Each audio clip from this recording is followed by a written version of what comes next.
Bonjour à toutes, bonjour à tous, bienvenue dans votre nouvel épisode de The Trick Play consacré à la Ivy League. Je suis très heureux de vous retrouver pour cette troisième saison consacrée à voilà, cette conférence qui sent bon les débuts, les moustachus et les aristos qui jouent au collège football. Au programme aujourd'hui, vous l'avez compris, prévu de la saison, prévu rapide.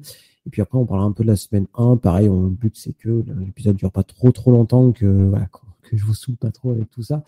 Mais voilà, il y a plein de choses à dire. Pourquoi il y a plein de choses à dire? Parce que c'est une saison historique, hein, très clairement, pour la conférence, pardon, puisque tout simplement, c'est la première fois depuis plus de 50 ans que la conférence va pouvoir jouer pour un titre national. Et ben oui, tout simplement. Pourquoi? Parce que pour la première fois, les équipes de la Ivy League pourront participer au playoff, pardon, FCS. Voilà, comment ça marche les playoffs FCS? Il y a 24 équipes qui sont qualifiées. Quasiment l'intégralité des champions de conférence sont qualifiés automatiquement pour ces playoffs-là. Et après, il y a une dizaine d'équipes at large.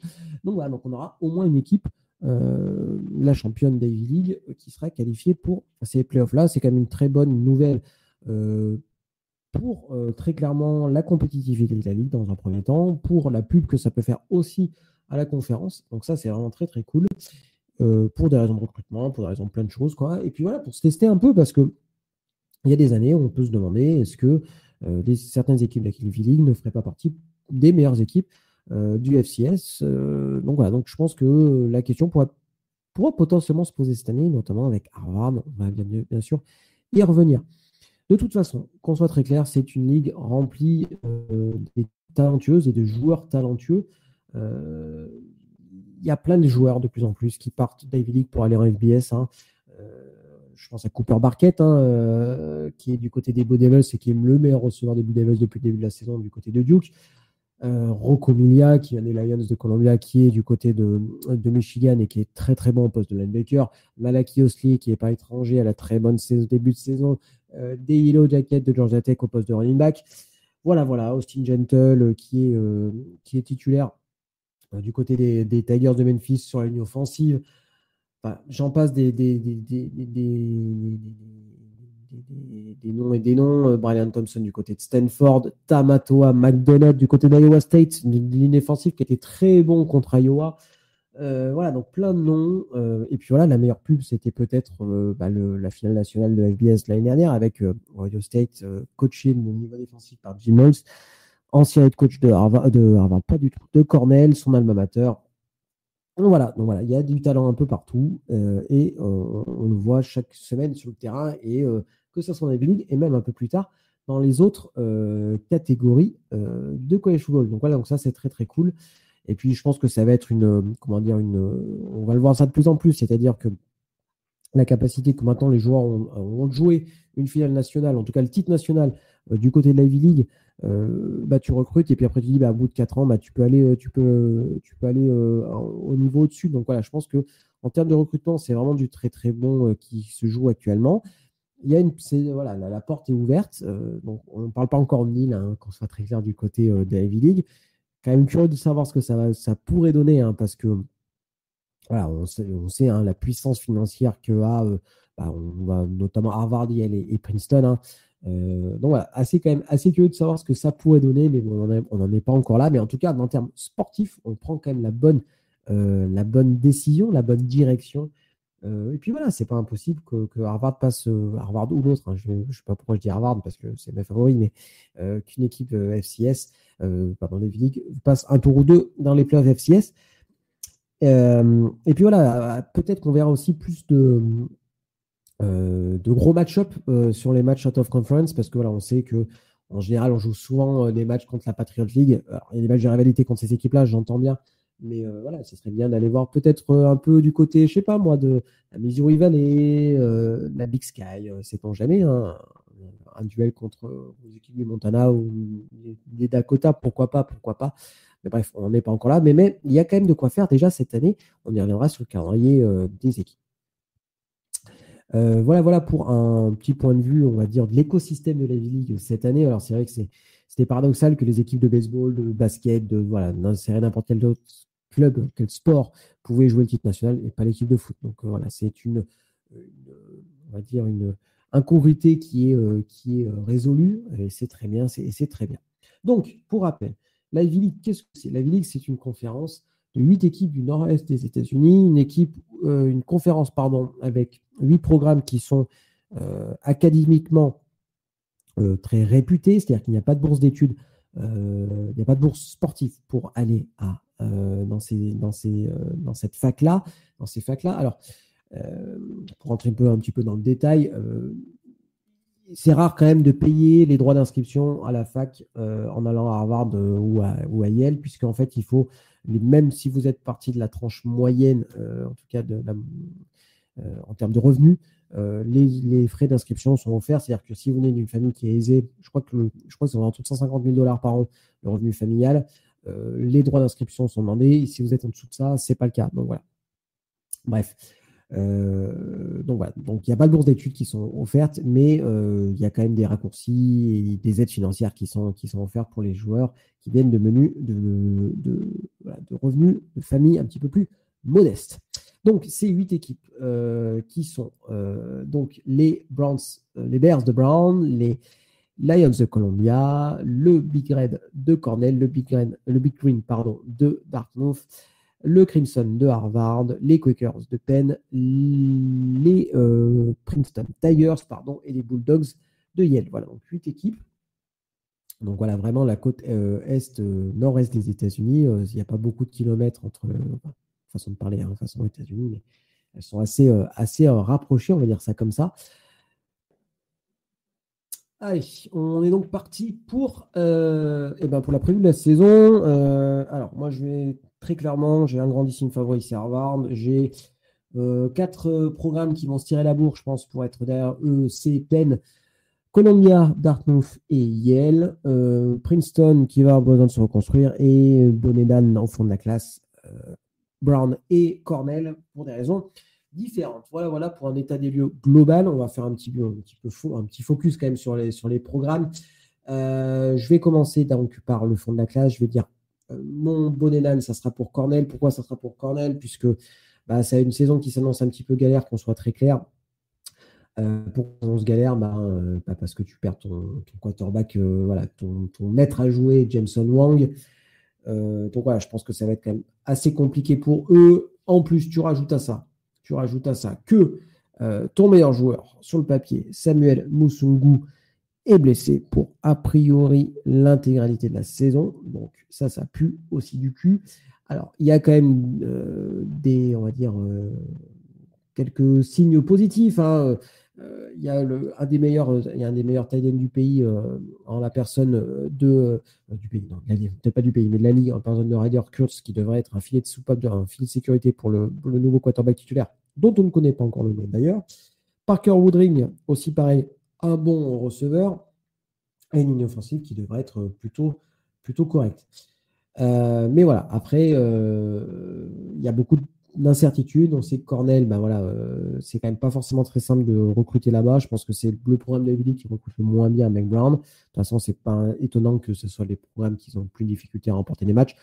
Dan Sandstrom, on va dire le head coach qui est là depuis 2 ans, essaye de faire ce qu'il peut, mais voilà, ils ont un peu tout essayé pour que ça fonctionne, mais voilà, pour l'instant, c'est un petit peu compliqué. Mais voilà, en tout cas, il y a quand même quelques motifs d'espoir. L'année dernière, on a vu, ils ont été capables de taper Dartmouth. Voilà, je pense que cette année, il y a quand même un manque, notamment offensif, de talent qui sera rédhibitoire.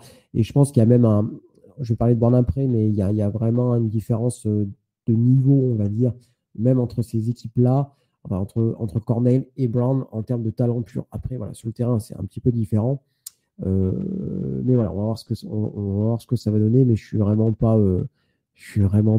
emballé par ce que je vois. Voilà, il y a quelques noms quand même en défense. Chez Shire, pardon, le linebacker devrait être une force à ce poste-là. Mais c'est vrai qu'à côté de ça, on est un petit peu peiné de voir où en est Cornell, quoi. Max Van Fleet aussi, au niveau de la ligne défensive, ça devrait fonctionner.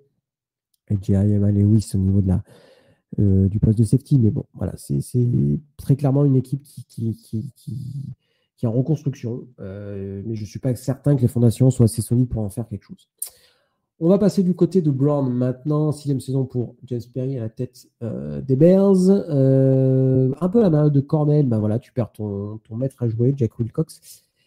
Mais par contre, là, il y a un peu plus de certitude, notamment au poste de running back. Il y a un one-two punch, je pense, qui va être hyper intéressant. Matt Childs, Trousseau Fomor et Quentin Brown, donc lui, senior, très clairement le meilleur duo de running back de la ligue. Donc ça, c'est plutôt cool.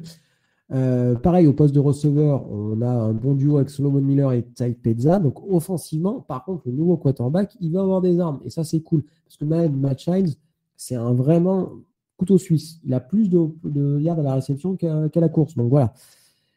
On va voir après ce que ça va donner au niveau défensif. C'est là où ça pose un petit peu plus de soucis. Après, il y a quand même des bons joueurs. John Perdue, pardon, le linebacker. Il y a Archie, le safety. Encore un cornerback, pardon. Il me semble qu'il y a Archie. Donc voilà. Donc je pense qu'il y a quand même du talent. Nick Hudson aussi. Enfin, quand on fait on compare avec Cornell, il y a quand même un peu plus de talent. Mais voilà, il y a quand même un quarterback à trouver. Ça va être le cas de pas mal d'équipes de la ligue. On va en discuter, mais vous verrez, il y a quand même pas mal d'incertitudes au poste de quarterback. Donc on va voir ce que ça va donner. Je n'ai pas parlé je vais revenir très très rapidement sur le calendrier de Cornell parce que j'en ai pas parlé. Donc il y a en match out of conference, c'est Albany, Colgate et Bucknell, pardon. Alors Albany sont en 0-3, mais c'est un peu en trompe-l'œil, et donc faire un peu attention. Colgate sont aussi en 0-3 et Bucknell pour l'instant en 2-1. Voilà, Bucknell pourrait peut-être un peu poser des soucis. Et attention, voilà, ces bilans de 0-3 sont parfois en trompe-l'œil et c'est le cas pour Albany, mais on en reviendra un petit peu plus tard pour faire le bilan de tout ça. Alors, pardon, pour Penn, par contre, Penn, c'est pas la même chose. C'est-à-dire qu'on a un Stone Hill qui devrait être un cupcake game presque en semaine 1, mais en semaine 2, dans l'E.I. L'E.I., c'est une des meilleures équipes FCS de la saison, hein, tout simplement. Donc, à suivre, bien évidemment. Et après, il y aura les Maristes, les Red Foxes, Red Fox de Marist. Voilà, à suivre aussi, même si c'est peut-être un petit peu moins costaud, mais attention quand même. Donc Penn, moi j'ai quand même Penn, pardon, Brown, pardon, j'ai un petit peu plus de certitude pour eux. Voilà, Rhode Island, pardon, en match out of conference, ça va être un petit peu complexe, qu'on soit très clair, une des meilleures équipes du pays. Georgetown, voilà, compliqué aussi, mais on va voir ce que ça va donner pour les Bears de Brown. Voilà. Nouveau défensif coordinateur, la personne de Dan Mulroney. Il y avait besoin, parce qu'il y a eu beaucoup de points encaissés l'année dernière. Voilà. Offensivement, ça devrait tenir. Défensivement, à voir maintenant. Mais Brown, voilà, qui a quand même le potentiel d'embêter par moment, je pense, les meilleures équipes de la League, à voir ce que ça va donner. Alors, on passe maintenant en 6e. J'ai mis Princeton. Pourquoi j'ai mis Princeton? Parce que Princeton, l'année dernière, ça a été catastrophique avec une équipe qui a encaissé beaucoup de points, qui n'a pas été capable de régler la mire. Parfois, c'était l'attaque qui fonctionnait, parfois, c'était la défense, mais jamais un match correct de A à Z. Et voilà, donc voilà, un bilan d'une pire saison depuis 2011. Voilà, c'était compliqué. Par contre, c'est vrai que Princeton, il a quand même cette capacité à recruter correctement, et ça se voit sur le talent, qu'on soit très clair. Bob Rice, il a été capable de créer une machine de guerre du côté de Princeton, donc je ne vois pas pourquoi ce ne serait pas le cas là cette année. Il y a quand même du talent, qu'on soit très clair. Marcos, il y a un corps de linebacker qui est hyper intéressant, Marcos Carano et J. Pickford, et c'est Courland, pardon, qui sont voilà, probablement le meilleur trio de linebacker de la Ivy League. Mais voilà, à côté de ça, il y a une attaque qui est tellement poussive, notamment avec Ben Nipa, 15 interceptions l'année dernière, enfin, une offensive hyper poreuse. Bref, on va voir ce que ça donne. Il faut qu'il y ait une amélioration, qu'on soit très clair. Il y a Ethan Clark, par contre, au poste de running back, qui devrait tirer son épingle du jeu. Il y a une grosse défense, mais l'année dernière, la grosse défense, le problème, c'est qu'ils ont encaissé beaucoup de points. Donc, ok, elle est expérimentée, mais il va falloir à tout prix progresser défensivement et au niveau du QB play, parce que l'année dernière, ça a été quand même très très compliqué. Mais voilà, il y a quand même du talent, qu'on soit très clair. On parle d'une équipe qui recrute pas très bien, aussi simple que ça puisse paraître, avec une ligne offensive qui devrait quand même, je pense, fonctionner correctement, menée par Jaden Winenburn et Scott Baker. Voilà. Après, on va voir ce que ça donne, mais voilà, il va falloir qu'offensivement, il y ait notamment au poste de receveur qui ait des noms qui émergent, parce que pour l'instant, c'est un petit peu faiblard. Ça va être la défense qui va tenir, à voir ce que ça va donner, s'il est capable de step up pour cette année 2025. On va passer donc du côté maintenant des 4 équipes qui se tirent un peu la bourre. Donc Dartmouth, Yale, Columbia et Penn.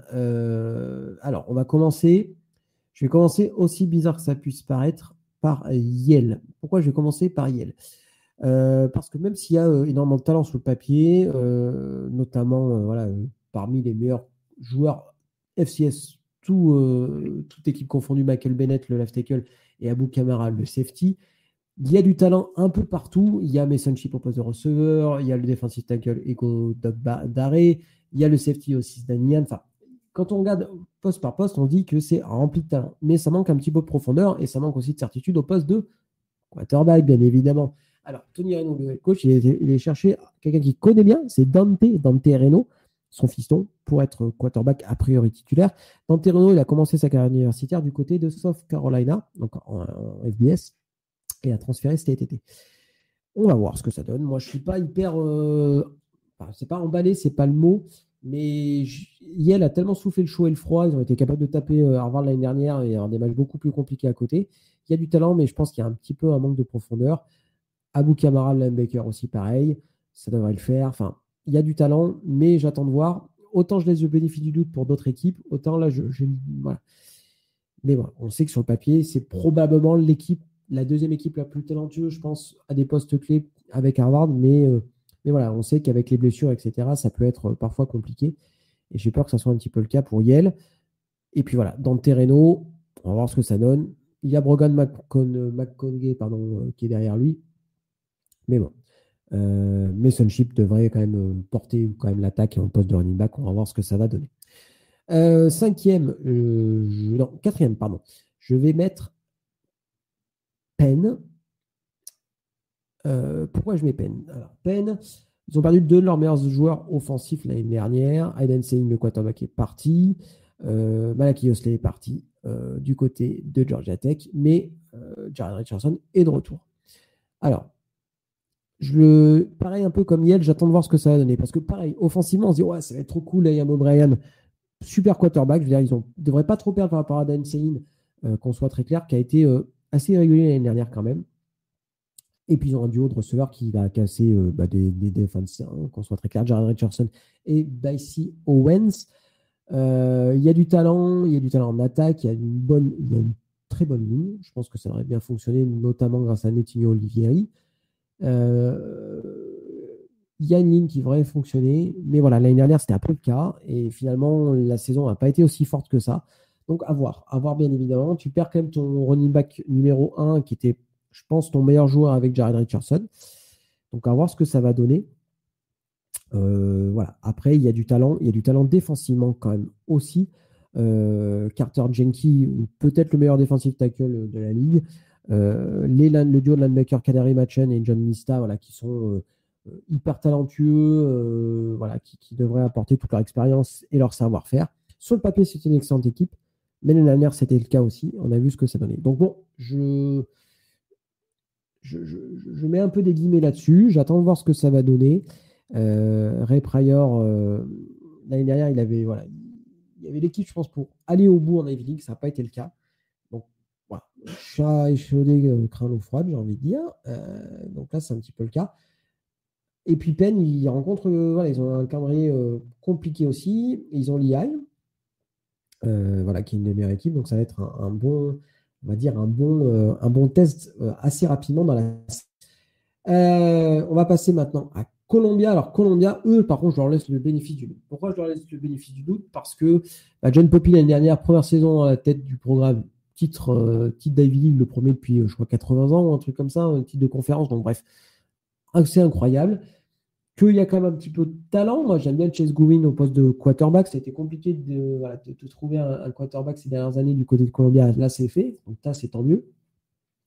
Mais bon, voilà, il y a quand même eu de la perte. Il y a quand même eu, notamment offensivement, il y a quand même des questions qui se posent. Alors, il y a une ligne qui devrait quand même bien fonctionner. Noah Jordan, Mark Chapman et Ryan Carr, voilà, une ligne hyper expérimentée qui devrait bien fonctionner. Mais il faut trouver les playmakers maintenant. Il faut trouver les playmakers et je ne suis pas certain qu'il y en ait beaucoup dans cette équipe.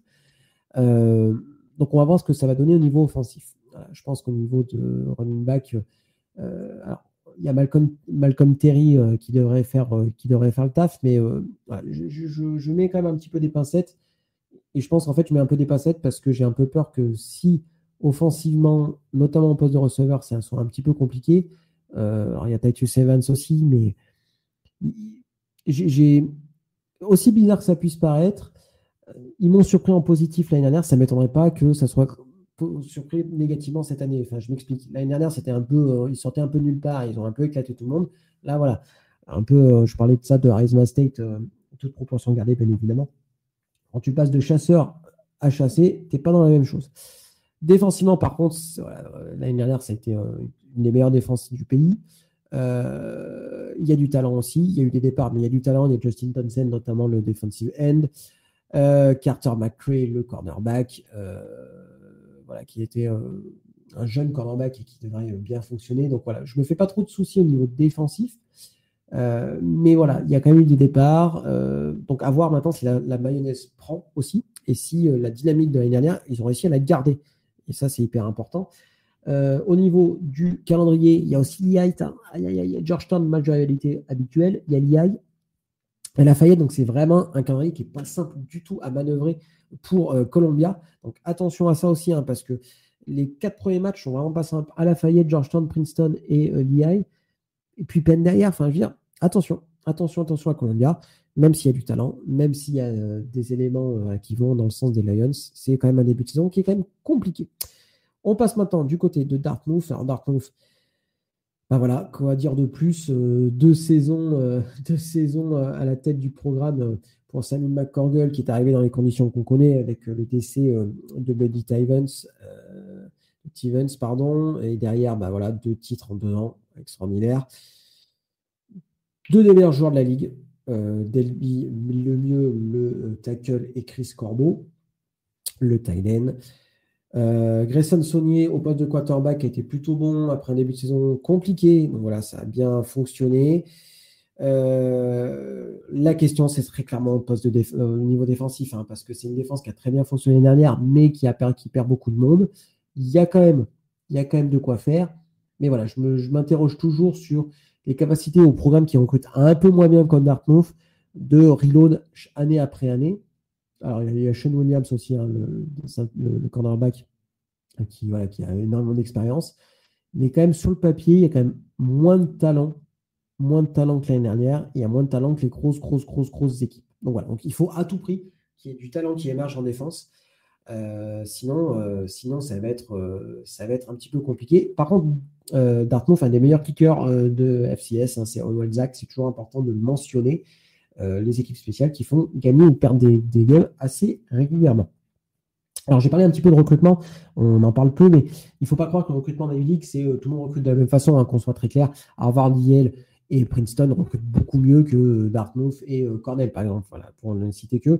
Alors, plusieurs explications à ça, le prestige de la fac, le résultat en foot, la relation avec le head coach, etc. Finalement, ce qui s'appliquait un peu avant la réforme de la MIL, s'applique un peu toujours à FCS. Donc voilà. À voir, bien évidemment, mais eux aussi, je leur laisse le bénéfice du doute, parce que sur le papier, c'est pas forcément l'équipe la plus talentueuse, mais dans les faits, c'est une équipe qui est besogneuse et qui a quand même du talent, notamment offensivement. Donc, à voir maintenant si la défense suit. On passe maintenant à. Attendez, je vais parler du calendrier aussi de Dartmouth. Tac.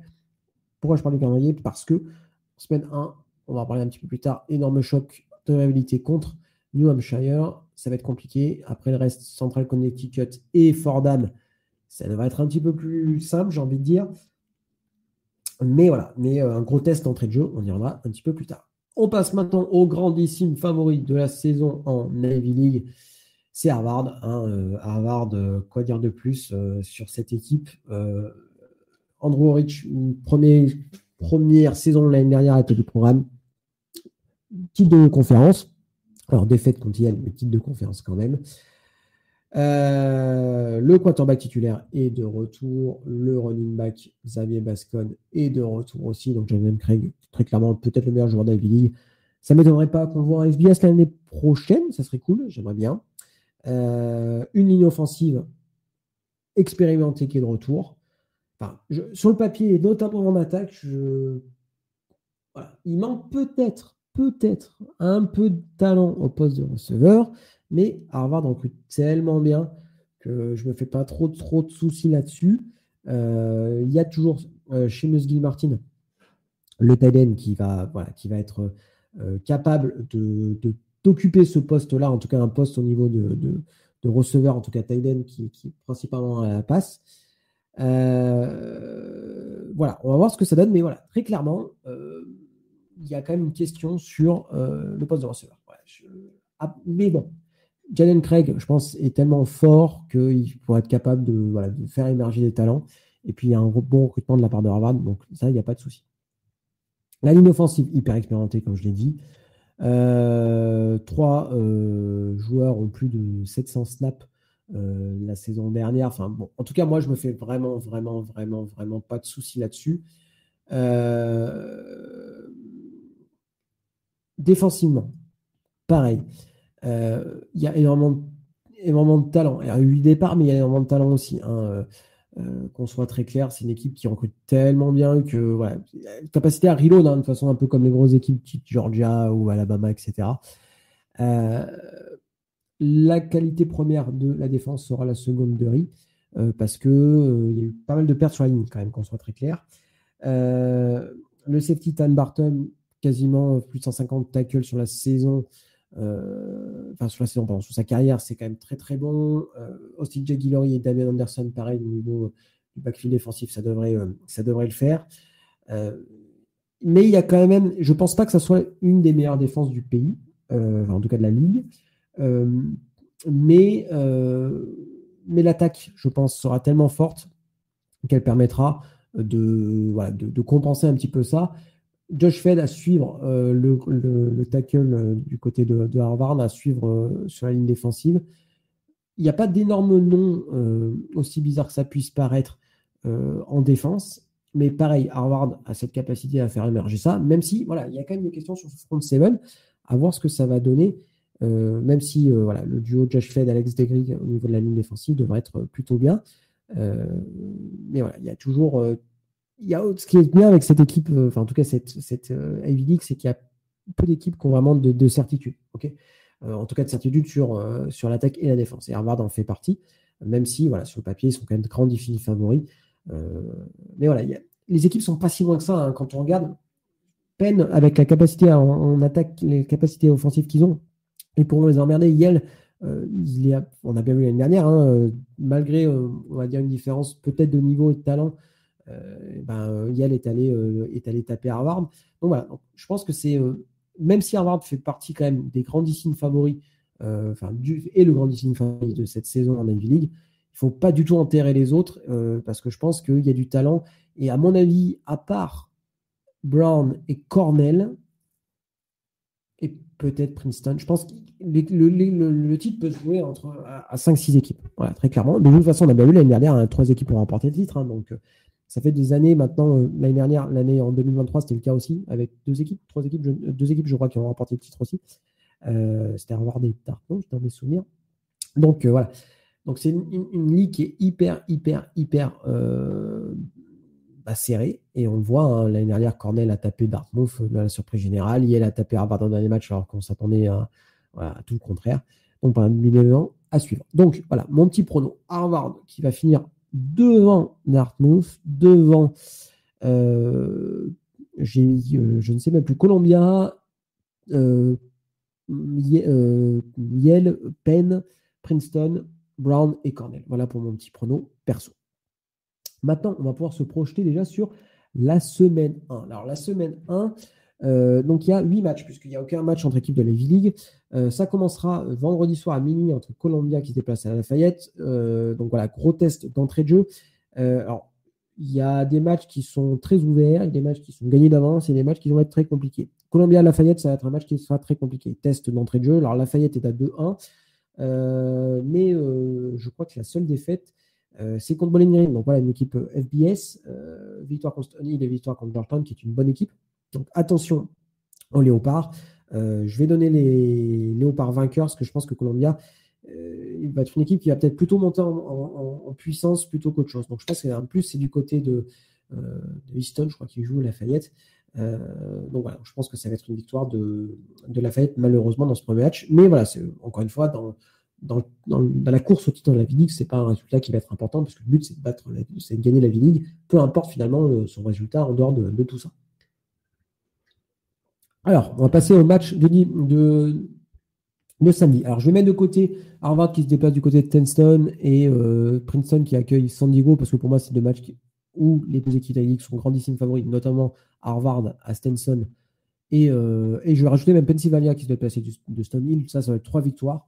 Donc voilà, ces matchs ont peu d'intérêt, je dirais. Le reste, par contre, va être plutôt intéressant. Alors, à 18h, Brown qui accueille Georgetown. Brown qui est donné légèrement favori. Je suis assez étonné parce que Georgetown, pour moi, est une bonne équipe et a montré l'année dernière, ils ont des capacités, ils ont tapé Columbia l'année dernière. Donc, victoire contre Davidson et victoire contre Wagner, défaite contre Lafayette, mais je dis Lafayette est une bonne équipe. Donc voilà, c'est pas du tout un résultat à mettre, pas du tout une équipe à mettre de côté. Ça ne m'étonnerait pas que Georgetown s'impose du côté de Brown. Mais voilà, pareil, ça va être un bon match pour Brown pour se tester, notamment offensivement, voir ce que ça va donner. Donc un match à 18h du côté de Providence. Donc moi, je vais donner une victoire de Brown. Allez, on va un peu du copium. Donc à 18h aussi San Diego du côté de Princeton. Donc victoire de Princeton, je pense. Holy Cross qui se déplace à Yale. Alors ce match-là, on se dit, ouais, mais Holy Cross, ils sont en 0-3-0. Nani, Nana, Yale vont l'emporter. Attention. Pourquoi attention? Parce que, ok, Holy Cross était en 0-3-0, mais ils ont perdu leur match de 2 points, 3 points et 2 points. Et ils ont perdu 3 points de 2 points contre Norval Illinois, donc une équipe FBS. Ils ont perdu 3 points contre New Hampshire à New Hampshire, qui est une des meilleures équipes FCS cette saison, et à Norval Illinois aussi, c'était un. Et ils ont perdu à domicile contre Rhode Island. Mais Rhode Island est aussi une des meilleures équipes de FCS cette saison. Donc effectivement, quand on regarde sur le papier, on se dit, oh, mais ça va être facile, etc. etc. Dans les faits, pas du tout. Yale est très légèrement favori. Je vais donner Yale quand même vainqueur, mais attention. C'est un match vraiment couperé. Les autres premiers matchs de la saison, donc il faut aussi retrouver les automatismes. Holy Cross a 3 matchs derrière eux. Enfin voilà, attention. Un match, je pense, qui va être hyper intéressant à suivre. De toute façon, il y a 2 matchs qui sont hyper intéressants à suivre cette semaine 1. Donc c'est Yale qui accueille Holy Cross et le deuxième, Dartmouth, qui accueille New Hampshire. Match de rivalité d'État, donc 2 équipes de la même État. Et pareil, New Hampshire, une équipe qui est à 2-1, une seule défaite contre Ball State, mais pareil, à Ball State, une équipe de MAC. Donc voilà, belle victoire contre Holy Cross, belle victoire à NC Central, qui est une bonne équipe c'est une bonne HBCU aussi. Donc voilà, donc moi je dis attention très clairement à ce match-là. Je crois que New Hampshire est favori. Je regarde ça en direct, oui, de 3,5 points. Voilà, donc match compliqué à gérer pour Dartmouth en semaine 1. Match de rivalité. Assez curieux de voir ce que ça va donner ce match-là, qui va être hyper important. Profil dual quarterback pour Matt Veza, le quarterback de New Hampshire. Donc vraiment un match intéressant sur à 17h. Je vais donner Copium aussi, je vais donner Dartmouth vainqueur de ce match-là, et aussi Yale contre Holy Cross. Harvard Stenson, victoire de Harvard tranquille. Pennsylvania Aston Hill, victoire de Penn. Un dernier match, Cornell qui se déplace du côté d'Albany, les Great Danes. Donc ils sont en 0-3, mais attention, pareil, une défaite contre Iowa, donc voilà, pas loin d'être honteuse. Mais la semaine dernière, par exemple, défaite contre New Haven, par contre, qui est un petit peu plus dommageable. Par contre, attention au quarterback Jack Field qui passe beaucoup. Donc voilà, donc la secondary va être mise à contribution d'entrée de jeu. On va voir ce que ça va donner. Je vais donner, alors, Cornell vainqueur. Donc si je fais un petit récap sur les matchs, Lafayette s'imposera contre Columbia, Brown s'imposera contre Georgetown, Princeton contre San Diego, Yale contre Holy Cross, Dartmouth contre New Hampshire, Harvard contre Stenson, Pennsylvania contre Stone Hill. Et je vais donner Albany contre Cornell quand même, parce que je ne peux pas donner trop de Ivy League qui l'emporte.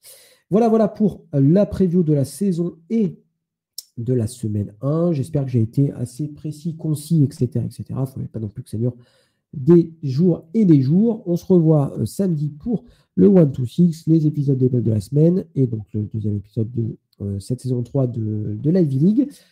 C'était Baptiste, merci de m'avoir écouté, c'était un plaisir d'enregistrer ça, et puis on se retrouve bientôt. Salut tout le monde!